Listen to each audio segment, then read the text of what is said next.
ये कोई भाग दौड़ नहीं है। जरा गौर से सुनिए, सस्ती जन्नत नहीं है।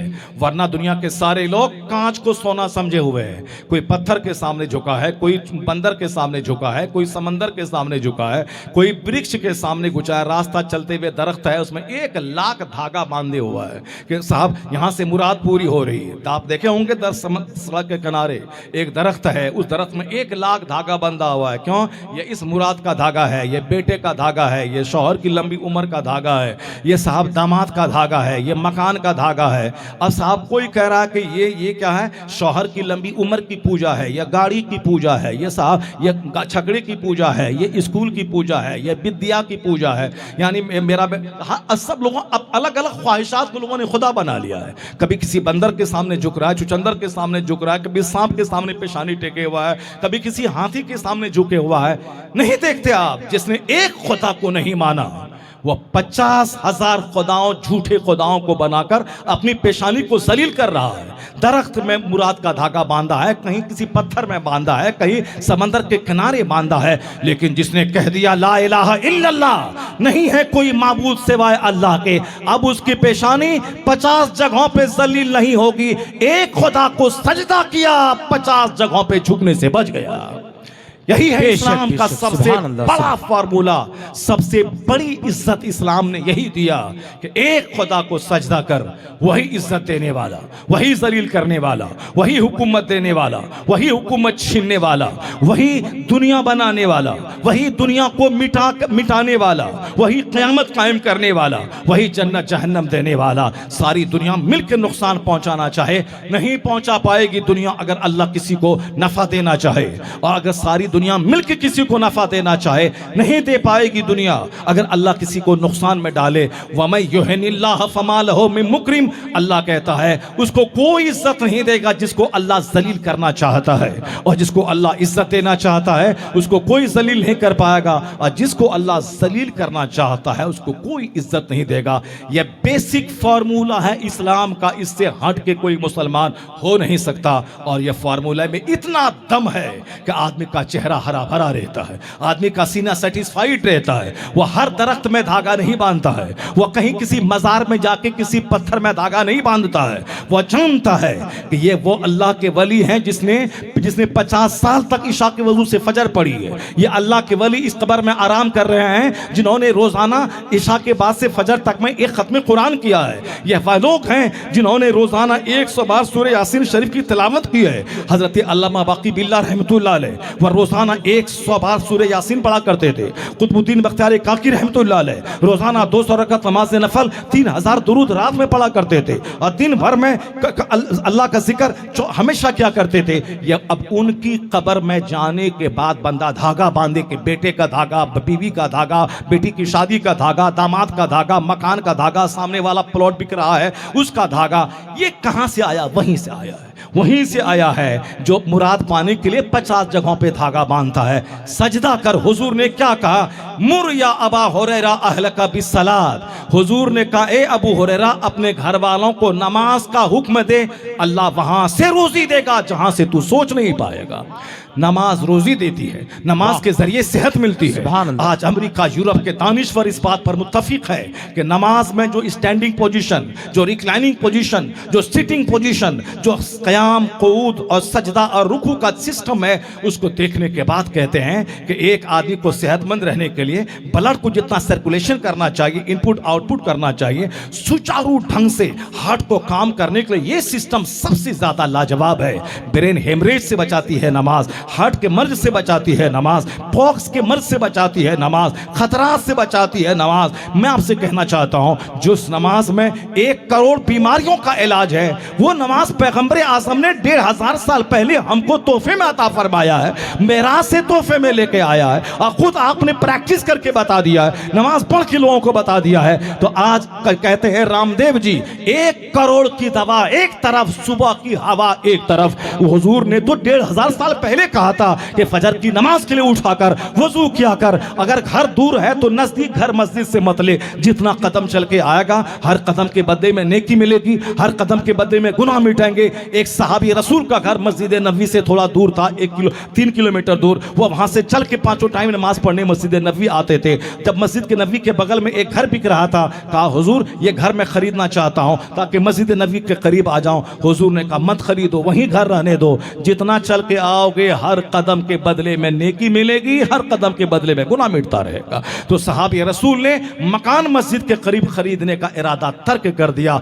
जब तक वो जिंदा रहे बाहयात, वहीं दूर से आते रहे, 5 टाइम नमाज पढ़ के जाते रहे। बस हलवा खाया जन्नत पक्की है, उर्स में ढोल बजाया जन्नत पक्की है, एक दिन जुलूस निकाला जन्नत पक्की है, अजमेर एक दिन गया जन्नत पक्की है, बगदाद गया जन्नत पक्की है। ये सारी चीजें नफल हैं, इसको गिरा बांध के रख ले।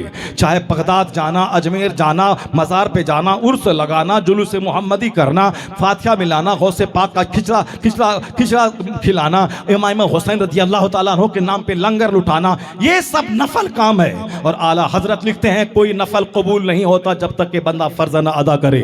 फर्ज है नमाज पढ़ना, फर्ज है रोजा रखना, फर्ज है हज करना, फर्ज है ज़कात देना, फर्ज है फजर ज़ोहर असर मगरिब इशा 5 नमाज पढ़ना फर्ज है। और जो फर्ज छोड़े और सिर्फ नफल करे, वो को मुहर्रम का खिचड़ा लेके बैठ जाए, गौसे पाक का बकरा लेके बैठ जाए, 12वीं शरीफ का जुलूस लेके बैठ जाए, ये नफल है। फर्ज के बगैर कोई नफल बेजान है। तो फिर क्या मतलब हुआ मौलाना? एक तो वहां भी बोलता है कि फातिहा हराम, दरगाह पे जाना हराम, खिचड़ा हराम, और तुम भी वही बात बोलता है। इसका क्या मतलब हुआ? जान ले कि मैं बरेलवी हूँ, सुन्नी हूँ, ताजुल शरिया का खलीफा हूँ, और मैं हशमती सुन्नी हूँ, टनाटन सुन्नी हूँ, मैं बरेलवी हूँ। लेकिन आला हजरत जो कहते हैं वह सुन ले, और तुमने जो समझ लिया है, मखौल बना लिया है, वो नहीं है। फातिहा पढ़ना, दरगाह पे जाना, जुलूस निकालना, हर जुमरात को घर में फातिहा दिलाना, महफिल मिलाद करना, क़याम करना, ये सब नफल है। नमाज पढ़ना फर्ज है। नमाज के बगैर सब ये नफल मुअल्लक लटकी, ये नेकियां लटकी हुई रहेंगी। फर्ज के बगैर ये बेजान है। तो वहां भी कहता नमाज पढ़, फातिहा पढ़ना हराम है, वो भी जहन्नम का रास्ता है। और जो जाहिल कहता है कि फातिहा पढ़, जुलूस निकाल, खिचड़ा पका, गौस पाक का बकरा ज़बह कर, नमाज पढ़ने की क्या जरूरत है, वो भी जहन्नम का रास्ता है। और जो कहता है कि नमाज पढ़, फातिहा मत पढ़, ये भी जहन्नम का रास्ता है। तो जन्नत का रास्ता कौन है? तो जन्नत का रास्ता या बीच का रास्ता है कि फातिहा भी पढ़ी जाएगी, नमाज भी पढ़ी जाएगी, मगर पहले नमाज होगी, फातिहा बाद में होगी। जुलूस भी निकलेगा, रोजा भी रखा जाएगा, मगर पहले फर्ज अदा होगा, उसके बाद नफल अदा होगा। फातिहा भी पढ़ी जाएगी, जुलूस भी निकाला जाएगा, मुहर्रम का खिचड़ा भी खाया जाएगा, गौसे पाक का बकरा भी ज़बह होगा, फातिहा नफल भी अदा होगा, फर्ज भी अदा होगा। यही है सीधा रास्ता जो जन्नत फिरदौस लेके चला जाएगा। इसी का नाम है मसलके आला हजरत। यही वो रास्ता है जो सीधी सड़क शहरे शफात नगर की है। नारे तकबीर का रास्ता है, नारे इससे रिसालत, हट माशाअल्लाह। के नहीं है।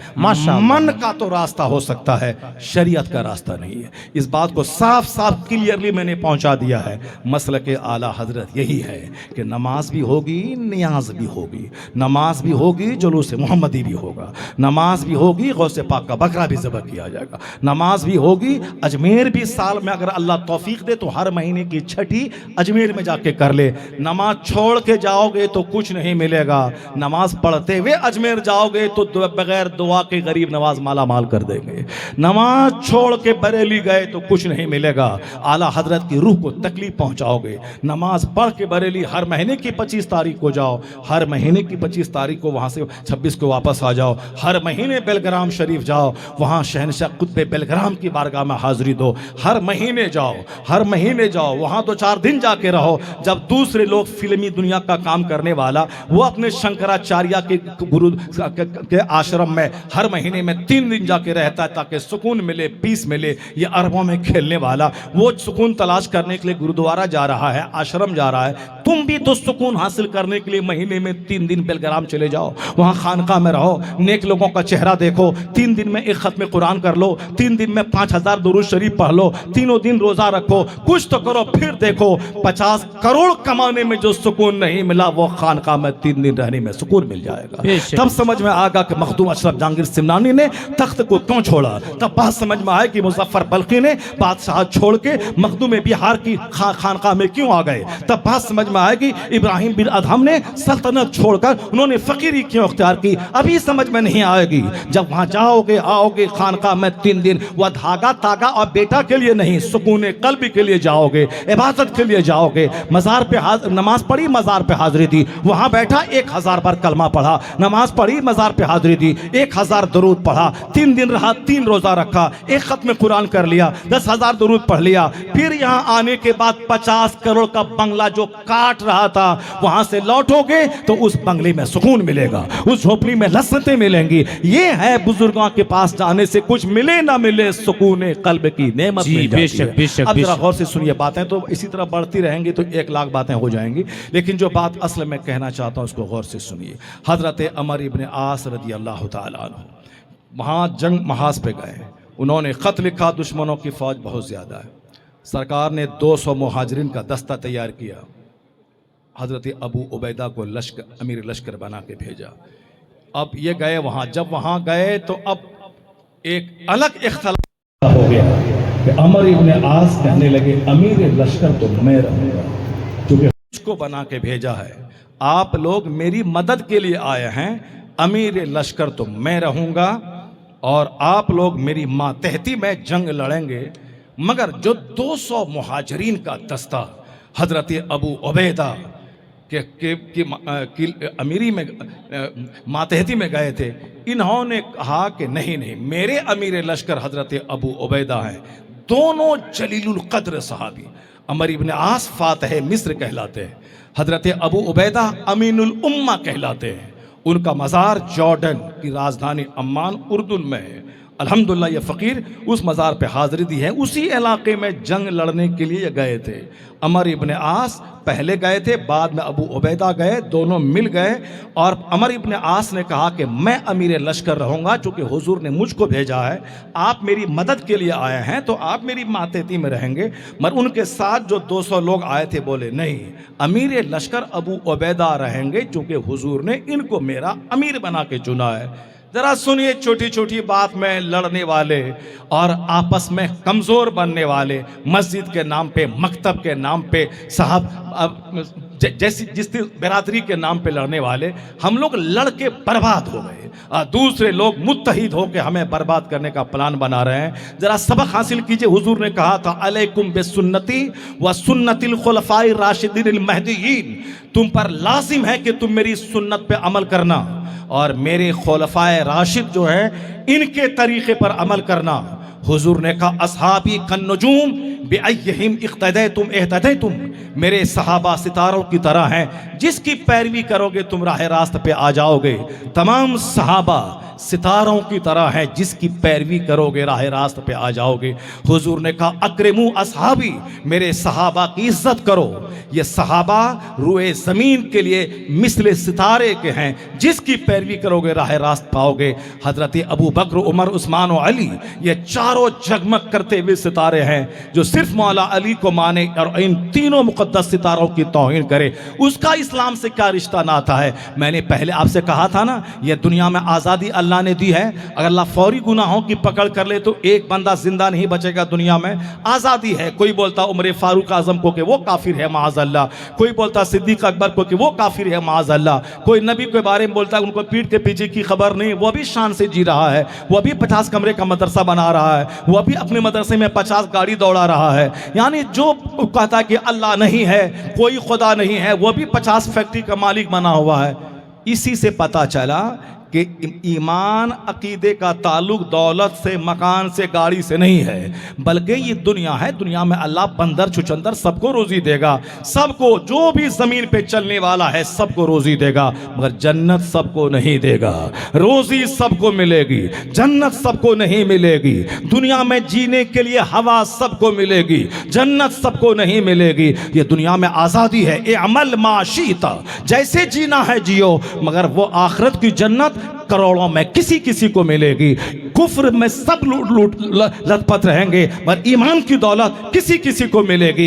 इसलिए इन लोगों की हालतों को देखकर अगर तुम्हारे पास सही ईमान मौजूद है तो रोजाना 5 नमाज के अलावा 2 रकात अलग से शुक्राना अदा कर कि तेरा करोड़ों एहसान मालिक, ये खरबपति 50 फैक्ट्री का मालिक, ये जहन्नम में सब दिन जलेगा, मगर तूने मुझको ईमान दिया है, तकवा दिया है, तूने मुझको सुन्नी बनाया है, खुलफा राशिदीन पर की इज्जत करने वाला बनाया है, गौसो ख्वाजा का अकीदतमंद बनाया है। कोई नबी की तौहीन करके काफिर हो गया, कोई खुदा का इनकार करके काफिर हो गया, कोई सिद्दीक उमर उस्मान को गाली दे के काफिर हो गया, कोई गौसो ख्वाजा की अजमत को घटा के काफिर हो गया, कोई अहले बैत की मोहब्बत में सहाबा को गाली दे के इस्लाम से कट गया, कोई सहाबा की मोहब्बत में अहले बैत की तौहीन करके कट गया। लेकिन ए अल्लाह, तेरा करोड़ों एहसान है, मैं तुझ पर ईमान लाता हूँ, तेरे नबी की शान बयान करता हूँ, सहाबा से प्यार करता हूँ, अहले बैत से मोहब्बत करता हूँ, शुहदाए मिल्लत से प्यार करता हूँ, गौसो ख्वाजा से प्यार करता हूँ, और सबको जमा कर दे, उसी का नाम मसलक आला हजरत हो जाता है। इसलिए ए मेरी कौम, अगर तू मसलक आला हजरत की हामिल है तो 2 रकात रोजाना अदा कर,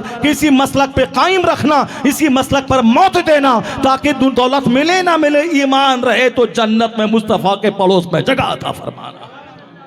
इस पॉइंट पे नजर रहेगी तो कभी गरीबी का शिकवा नहीं करेंगे आप। हजरत अबू उबैदा के लोग कहने लगे अमीर लश्कर ये रहेंगे, अमर इब्न आस के लोग वो कहे अमीर लश्कर मैं रहूँगा। यहूद और नसारा तो अपनी जगह रहती है, दोनों ही आपस में लड़ जाते और फिर दुश्मन फतेहयाब हो जाता। किसी एक को तो आगे बढ़ना होगा, किसी एक को तो आगे बढ़कर काम करना होगा। अमर इब्न आस ने कहा अमीर लश्कर मैं, आप मेरी मातहती में। हजरत अबू उबैदा अमीनुल उम्मा, जिसको हुजूर ने अमीनुल उम्मा का खिताब टाइटल दिया, वो आगे आए। क्या कहा? ए अमर इब्न आस, अमीर लश्कर तू ही रहेगा, मैं तेरी मातहती में जंग लड़ूंगा। अमीर लश्कर तू ही रहेगा। फिर क्या हुआ? दोनों लश्कर मिलकर यहूदो नसारा के दांत खट्टे कर दिए। ऐसी जबरदस्त फतेह मुबीन हासिल हुई, पूरा शाम का इलाका सब मुसलमानों के कब्जे में आ गया। मैं कहता हूं अगर अबू उबैदा डटे रहते कि मैं अमीर लश्कर रहूंगा तो ये दिन देखने को नहीं मिलता। एक आदमी को तो मानना होगा और कहना होगा कि ठीक है अमीर लश्कर तू ही रहेगा, मैं तेरी मातहती में जंग लड़ूंगा। जब हजरत उसामा बिन ज़ैद जैसा आदमी जो मुस्तफ़ा का गुलाम था और उमर फारूक जैसा कुरैश का आदमी, ज़बरदस्त ताकत इज्जत रखने वाला आदमी, जब ये उन उसामा की फौज का एक फौजी बन के लड़ सकता है तो फिर मैं तेरी मातहती में क्यों नहीं लड़ सकता हूँ? यह सहाबा का जिगर था जो नफ्स की खातिर नहीं लड़ते थे, इस्लाम की खातिर लड़ते थे, जो अपनी बात नहीं मनवाते थे। मुस्तफ़ा ने कहा था आपस में इख्तलाफ मत करना, मैं पैगंबर की बात पे अमल कर रहा हूँ, मैं इख्तलाफ नहीं करूँगा। काश हम और तुम भी खुदा की बात मानते। वातसिमू बिहब्लिल्लाहि जमीअन वला तफर्रकू, अल्लाह की रस्सी को मजबूती से थाम ले, आपस में टुकड़े टुकड़े मत हो जाना। जिसको टुकड़े टुकड़े होने की आदत है तो आला हजरत के मानने का दावा 5 लोग कर रहे हैं और पांचों एक दूसरे को काफिर कहने पर तुले हुए हैं। यानी जैसे कि काफिर कहने की लत लग गई हो, जिसको टुकड़े टुकड़े में रहने की आदत लग गई हो, जिसको 1.5 ईंट की मस्जिद बनाने की आदत लग गई हो, जो इत्तिहाद की जबान न जानता हो, यूनिटी की जबान न जानता हो, जो छोटी छोटी बातों को पांव के नीचे दफन करके बड़े एम और बड़े मकसद के लिए मुत्तहिद होना न जानता हो। अगर यह बातें सीखनी है तो आ जाओ खानकाहों में। जिस खानकाहों में शेख भी आते थे, पठान भी आते थे, अंसारी भी आते थे, जोराहा भी आते थे, जहां मुसलमान भी आते थे और कभी कभी कुफारो मुशरिकीन भी आते थे, वहां का सिस्टम देखकर एक सफ में खड़े हो गए महमूद और अयाज। न कोई बंदा रहा न कोई बंदा नवाज। वह खानकाही निजाम जब चलता था उसको देखने के बाद रोजाना मुशरिक आते थे, तेल पानी के लिए कलमा पढ़कर मुसलमान बनकर वापस हो जाते। सुभान अल्लाह, सुभान अल्लाह। बेशक खानकाही निजाम को जिंदा करने की जरूरत है। बुजुर्गान दीन ने जो पैगाम दिया है उस पैगाम पे अमल की ज़रूरत है। मैं अपनी पूरी तकरीर का निचोड़ आपके सामने रखूं कि ईमान सबसे बड़ी दौलत है। मकान दुकान गाड़ी छकड़ा आजकल अल्लाह चमारों को जलीलों को सबको दिया हुआ है। ये क़यामत की निशानी है कि नंगे बदन रहने वाला ऊंची बिल्डिंग में आराम करेंगे। यतताव अंतलदल अमतो रब्बतहा व अंतरल हुफातल उरातल आलत रिआ शायद यततावलून फिल बुनियान। हुजूर ने कहा जब देखना कि मैं अपने सरदार को जन्म देने लगे और जब देखना कि बकरी का चराने वाला नंगे पांव रहने वाला ऊंची ऊंची इमारत में फ़ख्र करे तो समझ जाना अब दुनिया के विनाश का दिन करीब आ गया है, यानी क़यामत करीब आ गई है। इसलिए महल बनाना, दिल्ली में एक छोटी सी खोली ख़रीद लेना, ये कमाल की बात नहीं है। कमाल है ईमान बचाना, मुत्तकी बनना, नमाज पढ़ना, नेक बनना। अगर ये क्वालिटी किराए के घर में है 50 खरब के महल से बेहतर है, 50 खरब के महल से बेहतर है। इसको गिरा बांध के रख लें। हिर्स से, हवस से, बेचैनी से, भाग दौड़ से नमाज पढ़ेंगे नहीं। नमाज जो पढ़ते उसको भी नमाज में दिल नहीं लगता, चूँकि रहते हैं सजदे में, दिमाग सारा फैक्ट्री में लगा रहता है। इन एक भी सजदा दुनिया और माफिया से बेनियाज होकर करने की तौफीक नहीं मिलेगी। बुजुर्गों ने कहा है अगर तुमने महल दिमाग में बसा लिया तो सजदे में भी उसको भूल नहीं पाओगे। और अगर तमन्नाएं कम हैं तो बस फिर नमाजों में दिल लगेगा, रोज़े में दिल लगेगा, ज़िक्र अस्कार में दिल लगेगा। यही काम बुजुर्गान दीन ने करके दिखाया है और उसी बात को डालने के लिए ये पीरी मुर्दी का सिलसिला है, ताकि लोगों के सीने से दुनिया की मोहब्बतें निकाल दें, चाहतें घटा दें, कसाफतें निकाल दें। आला हजरत अब क्या कहते हैं कि कोई बड़ा नहीं है, न कोई स्कॉलर बड़ा, न मुफक्किर बड़ा, न कोई थिंकर बड़ा। जो हम लोग बड़े के पास जा रहे, गांधी बड़ा, मसूलिनी बड़ा, हिटलर बड़ा, आइंस्टाइन बड़ा, अल्फ्रेड नोबेल बड़ा।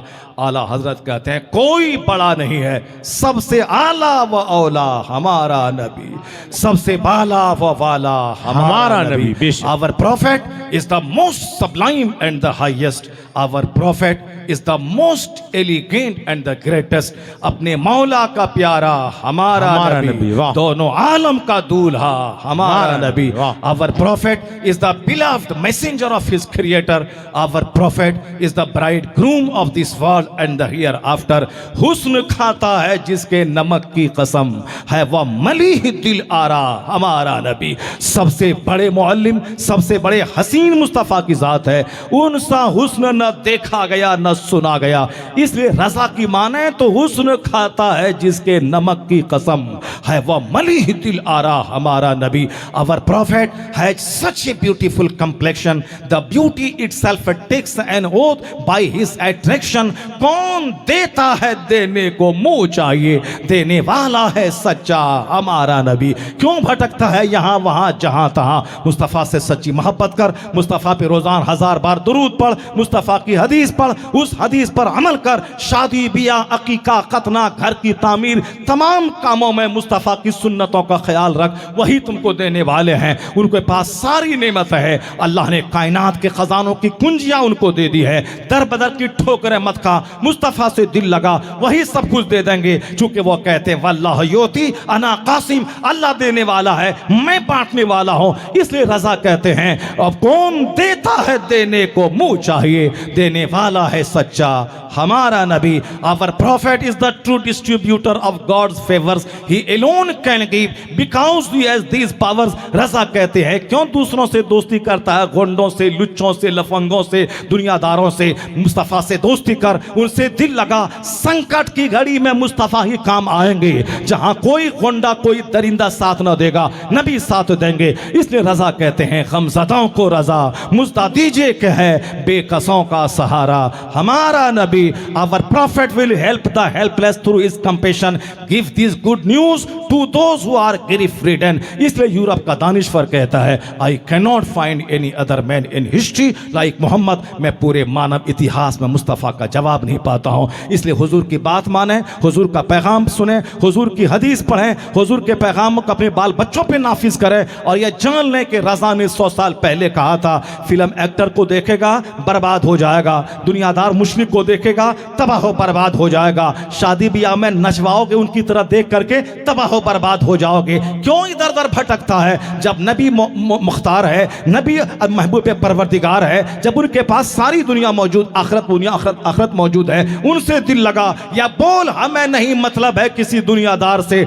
उन्हें जाना उन्हें माना, न रखा गैर से काम, लिल्लाहिल हम्द मैं दुनिया से मुसलमान गया। सुभान मुसलमान बने रहने के लिए, मुसलमान बन के जाने के लिए वही एक रास्ता है, आका अलैहिस्सलाम से सच्ची मोहब्बत करना, हुजूर की हदीस पे अमल करना, आका अलैहिस्सलाम की ज़िंदगी का मुताला करते रहना, हुजूर की सुन्नतों पे अमल करते रहना। इसी में दोनों जहान की इफ़ादियत, दोनों जहान का फ़ायदा मुस्मिर है, पिन्हा है। अल्लाह तबारक व तआला हमको और आपको, दुनिया के सारे मुसलमानों को अपने नबी से सच्चा प्यार करने की तौफ़ीक़ अता फ़रमाए और अपने ज़िंदगी के सारे मामलात में हुजूर की हिदायत, हुजूर के गाइडलाइंस पर अमल करने की तौफ़ीक़ अता फ़रमाए। शेख आ गए हैं, वरना हम थके नहीं हैं, अभी थके नहीं हैं। अभी हार्ट अटैक आया 6 महीना पहले। जिसको अटैक आता है वो 6 साल तक बात नहीं करता है। डॉक्टर बोलता है 20 मिनट बात करना, 20 मिनट तकरीर करना। अभी 27वीं शब को 3 घंटे मैंने खिताब हैदराबाद में किया। कल की रात झारखंड के साहबगंज में 2 घंटे कुछ मिनट मैंने खिताब किया, कल की रात में। इसलिए हार्ट अटैक वाला 2 घंटे बात करेगा और वह भी बिल्कुल फर्म में बात करेगा। ये सब नहीं करेगा, ये वही करेगा जो कुरान हदीस पढ़ेगा, वही करेगा। ये रूहानी ताकत है, बुजुर्गान दीन की निगाहों की फैज़ की ताकत है। तो बंदा को, वरना तो हार्ट अटैक वाला आया, अटैक मर गया, चला गया, कहीं ये दोबारा खड़ा हो कि 3 घंटा फिर खिताब करेगा क्या? वो ये करोड़ों मुसलमान आप जैसे लोगों की दुआएं हैं। जो काम दवा नहीं करती है वो काम दुआ कर जाती है। जो काम मेडिकल कॉलेज से नहीं होता वो खानकाहों से हो जाता है। इसलिए मैं नहीं थका हूँ, मगर आप थक जाइएगा। शेख आए हैं, इसलिए मैंने जो कुछ कहा, बहुत कहा, नहीं हो गया बहुत, जो कुछ कहा बहुत कहा, इसी पर सिर्फ अमल कर ले तो दुनिया और आखिरत दोनों संवर सकती है। अल्लाह तबारक व तआला हमको और आपको सबों को इन कीमती बातों पे अमल करने की तौफीक अता फरमाए। आमीन व आखिरु दावाना अनिल हम्दुलिल्लाहि रब्बिल आलमीन।